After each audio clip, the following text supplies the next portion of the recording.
Philip Culbert lay in his bed with no idea of the horror taking place on the other side of the wall.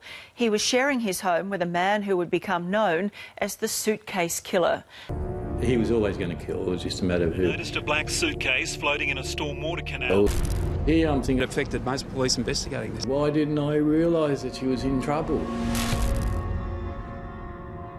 Unwittingly, Philip and Tosha were living next to a man plotting a murder.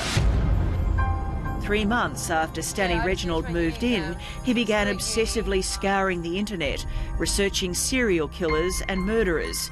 He was just waiting to pick his victim. I was going to work every morning. Whenever he felt like striking, he was ready. On that day, Philip was at work. The killer chose his moment to strike. He approached Tosha as she walked the 5 metres from the shower to her bedroom and held her captive in her own room. If I had to cry out, well, I would have been straight in there. This is the whole point. It wasn't a sound like from her friends being there that you would. Her light was on, the music was playing. He had numerous prior convictions, all offences of violence. This disturbing interview with police from an earlier matter records his response. Yeah, I saw this girl.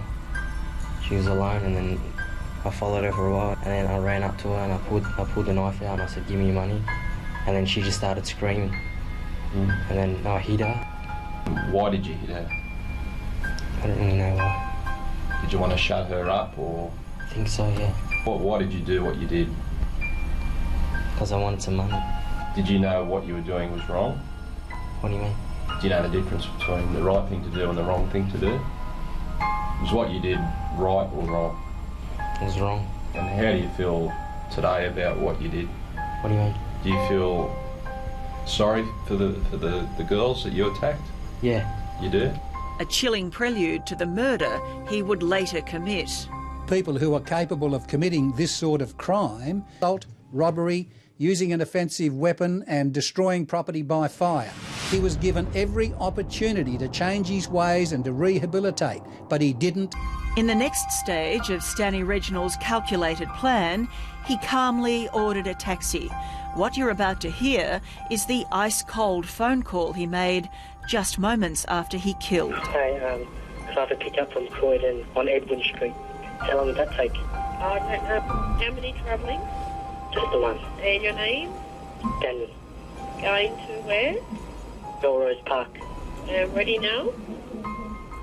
I will be in about 10 minutes. Okay, no worries. First available go. Thank you. Thank you. Bye-bye. You heard him taking her out of here in the suitcase, didn't you?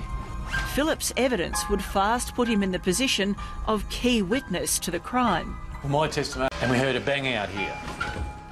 And then later on, after I heard the bang came out, as he's coming out with his bag, he's hit that with her body in it, he's carrying the bag, and that's where I heard the sound. Moments later, CCTV footage shows the killer struggling up the road to a taxi he'd ordered earlier. He even allows the driver to help him with the heavy suitcase, the battered body stuffed inside. They drove to Meadowbank Park and he walked away. There, he dumped the bag in a canal. It would be 2 days before the suitcase and Tosha's body were discovered.